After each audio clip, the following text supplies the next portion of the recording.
안녕하십니까. 심신힐링 컨설턴트 이휘재입니다. 오늘은 6번째 얘기, 인생이막의 재구성 6번째 이야기, 인턴이라는 영화를 주제로 인생이막과의 연결관계를 한번 찾아보고자 합니다. 저는 심신힐링 컨설턴트로서 상담사로 활동을 하고 있고요. 심신치유센터 순터를 운영하고 있습니다. 인턴이라는 영화는 우리나라에 한 2014년도쯤 들어온 걸로 제가 알고 있는데요. 로버트 드니로하고 앤 해서웨이하고 두 분이 열연한 작품입니다. 내용은 아시는 분들 잘 아시겠지만 경험 많은 70세의 인턴과 열정이 많은 30세의 여성 사장님의 콤비를 그려내는 영화입니다. 저는 이 영화를 보면서 우리가 인생 2막을 준비하면서 인턴에 나온 로버트 드니로가 벤의 역할을 했는데, 벤의 입장에서 우리가 인생 2막을 어떻게 준비하면 좋은지를 많이 생각을 하면서 본 영화입니다.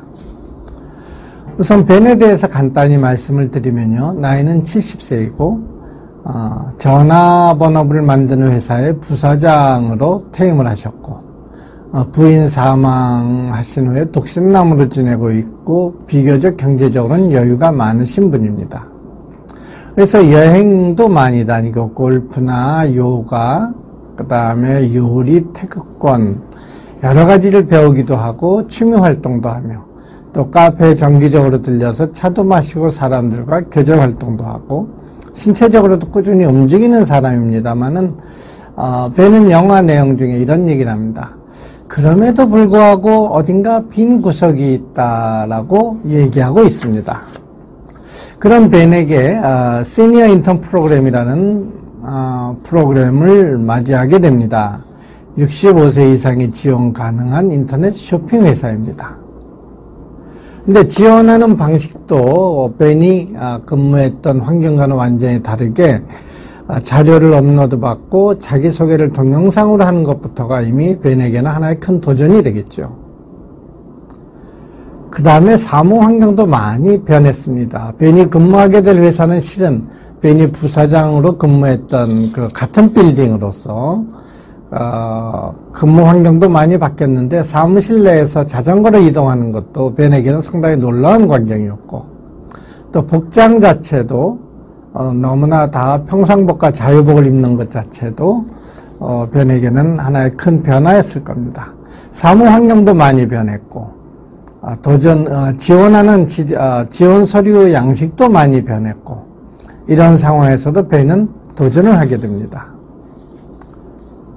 드디어 벤은 인턴으로 합격을 해서 출근하게 됩니다. 출근 전날 벤은 양복도 입어보고 넥타이 색깔도 맞춰보고 또 서류 가방도 만지작거리고 시계를 알람으로 맞춰놓고 그러면서 자, 다시 전쟁터로 나가자라고 자신에게 희망의 목소리를 불어넣기도 합니다.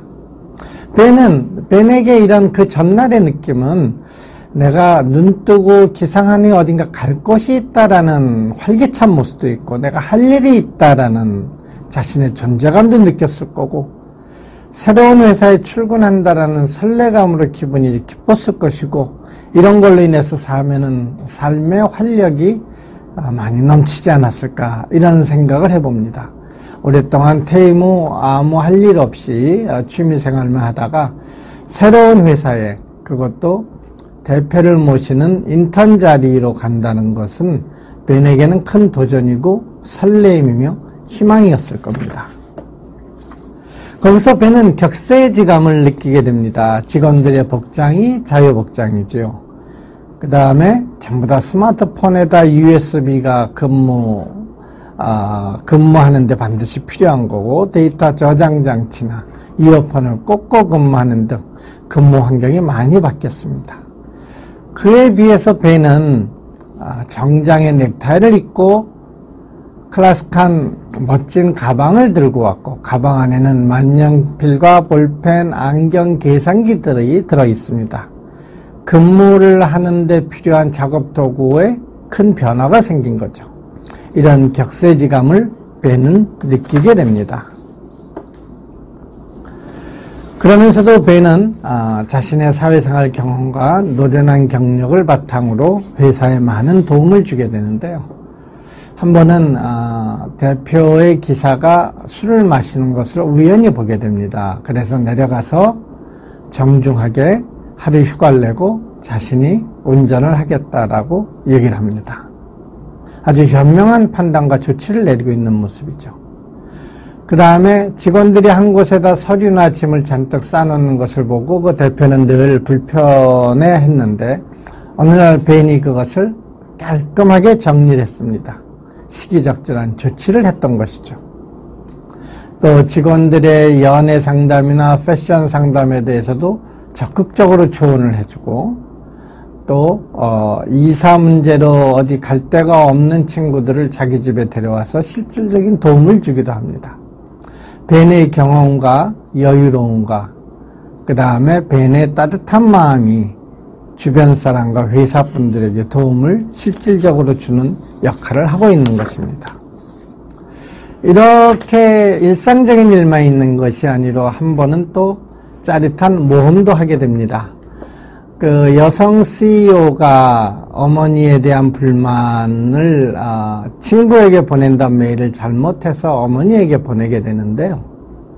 그래서 이 여성 CEO는 어머니가 그 내용을 알게 되면 큰일 날까 봐 걱정을 하고 있으니까 벤이 젊은 직원들을 데리고 그 어머니의 집에 몰래 들어가서 컴퓨터 화면을 열고 그 메일을 지워버리는 장면이 나옵니다. 그 모험을 감행할 때의 그 짜릿함과 즐거움과 쾌감은 대단할 것 같습니다.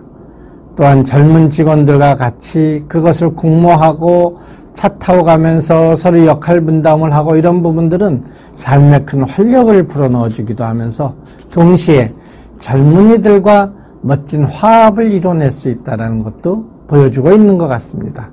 나이가 들었기 때문에 그건 내가 할 일이 아니다라고가 아니고 나이 들었음에도 불구하고 그런 모험 정도 기꺼이 감행하였다는 용기와 시도가 대단히 보기 좋게 느껴졌습니다. 또 살아온 경륜이 많은 만큼 일반적으로 자신의 경험과 자신이 배운 지식을 바탕으로 주변 사람들에게 자꾸 조언과 충고를 하는 경향들이 있는데 벤은 오히려 조언과 충고보다는 경청과 견뎌주기를 하는 모습을 보여준 게 있습니다. 바로 그 사장 남편의 외도를 목격을 하고 얘기를 할까 말까 많은 고민을 하게 됩니다. 사장과 둘이 출장을 가서 한 호텔방에 머물게 되면서 그 여사장은 드디어 벤에게 자신 남편의 외도하고 있다라는 것을 고백하게 되고 벤은 이미 알고 있다라는 것을 얘기하게 됩니다. 하지만 그렇다고 벤은 절대 이렇게 해라 저렇게 해라라는 어떠한 조언도 내려주지 않고 차분하게 그 CEO의 말을 들어주고 공감을 해주며 스스로 일어날 수 있는 그런 기회를 만들어주고 스스로 버틸 수 있게 해줍니다. 누군가 어려움에 처했을 적에 우리는 섣부른 충고나 조언을 하고 자신의 경험이 마치 세상에서 가장 바른 것처럼 얘기를 하는 잘못된 경향들이 있는데 벤은 절대로 타인의 삶에 개입을 하지도 않고 또 젊은 CEO라고 젊기 때문에 경험이 부족하다는 생각도 하지 않고 꾸준히 차분하게 그 CEO의 얘기를 들으면서 같이 힘든 상황을 견뎌주는 역할을 하고 스스로 일어설 수 있게 해주는 것을 봤습니다. 저는 상담 심리사로 근무하면서 상담의 가장 중요한 것 중에 하나가 경청과 견뎌주기라고 생각을 합니다. 그런 면에서 벤은 아주 훌륭한 상담 심리사였고 젊은 CEO가 스스로 자신의 길을 찾아갈 수 있는 큰 용기와 힘을 준 분이라고 생각이 듭니다. 그래서 나이 들었다는 것, 경험이 많다는 것으로 섣부른 충고와 조언을 하지 않는 이 모습도 대단히 보기가 좋았습니다. 그다음에 그 회사의 직원들의 심신 이완을 위한 마사지사가 있는데 마사지사와 나에게 데이트를 신청하고 둘이 사랑을 시작을 하게 되는데 열린 마음으로 먼저 다가가고 사랑을 통해서 삶의 활력을 찾는 모습도 아주 보기 좋은 모습이었습니다.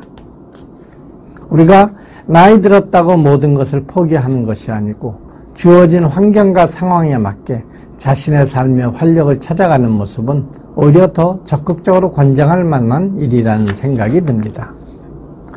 또 마지막으로 아주 참 멋진 조언이라기보다는 충언을 하는 장면이 있는데요. 이 젊은 CEO는 가정도 잘 이루고 싶어서 자신이 CEO 직함을 좀 내려놓고 다른 경험 많은 CEO를 모시고 오면 가족과 좀 더 많은 시간을 가지지 않을까 해서 여러 CEO들을 인터뷰를 하고 CEO 후보자들을 인터뷰를 하는 모습을 봅니다. 그러다가 어느 날 급한 일로 벤이 이 CEO를 모시고 물류창고를 방문했습니다. 물류창고를 끝나고 나오면서 벤이 CEO에게 이런 얘기를 합니다. 과연 당신만큼 이런 상황을 가장 잘 알고 물류 현장에서도 바로바로 업무를 지시 내릴 수 있는 사람이 있을까요? 라고 얘기를 하면서 우회적으로 꼭 CEO를 다시 채용을 해야만 될까요? 라는 우회적인 표현으로 충언을 합니다. 그 말이 이 젊은 CEO에게는 대단히 큰 용기와 격려로 와닿습니다. 그래서 나중에는 어느 날 벤이 출근 안 하고 휴가를 즐기는 날 스스로 자신이 직접 경영을 하겠다라는 마음을 먹고 벤을 찾아갑니다. 둘은 서로 웃으면서 굳이 얘기를 안 해도 그 CEO의 결정이 어떤 것이라는 걸 알게 되었습니다. 그죠? 섣부른 조언과 충고가 아닌 견뎌주기와 버텨주기, 경청, 그리고 시기적절한 충원 정도는 젊은 분들이 운영하는 회사에 나이 든 경험 많은 사람으로 해줄 수 있는 최선의 방법이 아닐까 이런 생각이 들기도 합니다. 또한 젊은 직원들과의 화합, 또 자신이 할 수 있는 것과 할 수 없는 것, 자신의 절제된 행동과 말 이런 것들이 기본이 되어서 젊은 직원들 중에 가장 인기 많은 직원이 되고 CEO에게도 실질적인 도움이 되는 인턴으로서의 벤의 모습은 참 보기 좋았습니다. 우리가 만약에 지금 인생 2막을 준비하고 있고 어떤 위치에서 다른 회사에 근무를 하게 된다면 한 번쯤 이 인턴이라는 영화를 보시고 여러분의 인생 2모작을 또 새로운 직장에서 젊은이들과 또 젊은 CEO와 어떤 식으로 화합을 이뤄내면서 근무하는 게 좋은지 많은 도움이 될 수 있으라는 확신이 듭니다. 이 영화를 최근에 다시 한번 보면서 저한테 떠오르는 문구가 하나 있었습니다. 온고이 지신이라는 말이 떠올랐는데요. 옛것을 익히고 새로운 것을 안다라는 뜻입니다. 때는 옛날의 직장생활과 사회생활 경험을 충분히 알고 그것을 잘 활용해서 새로운 세대에 맞게 자신이 할 수 있는 것을 변화나 수정 보완을 하여 현실의 새로운 세계에 적응해가는 모습을 보면서 바로 벤은 온고이 지신의 삶을 살고 있는 것이 아닐까 이런 생각을 해봅니다. 또한 동시에 젊은 CEO와 젊은 직원들 역시 벤을 통해서 온고이 지신의 인이 어떤 것인가를 알 수 있지 않을까라고 생각도 해봅니다. 이 사진은 제가 최근에 저녁 때 국립중앙박물관을 걸으면서 찍었던 사진입니다. 그 국립중앙박물관의 건물은 현대식으로 지어졌고 그 앞에 호수와 옛날 정자가 있습니다. 신구의 조화, 이것이 바로 온거의 지신이 아닐까 이런 생각이 듭니다. 한번 시간 되시면 저녁 때 국립중앙박물관에 이것을 걸으시면서 온거의 지신을 느껴보시는 것은 어떠실까요? 네, 이것으로 오늘 6번째 이야기, 영화 인턴에 대한 얘기를 마치고 다음번에는 건강과 스트레스에 관한 말씀을 드리고자 합니다. 늘 그렇듯이 여러분들께서 제 인생 이모작을 준비하시면서 경험하시고 하셨던 내용들이 있으면 댓글이나 또는 제 블로그나 이메일을 통해서 올려주신다면 이 유튜브를 통해서 여러분과 함께 공유하고 나누고자 합니다. 그런 경험들이 있으면 편안하게 올려주시면은 이 유튜브가 우리들의 소통의 장이 될 수 있으라는 생각이 듭니다. 네, 이것으로 오늘 6번째 이야기 영화 인턴의 얘기를 마치겠습니다. 감사합니다.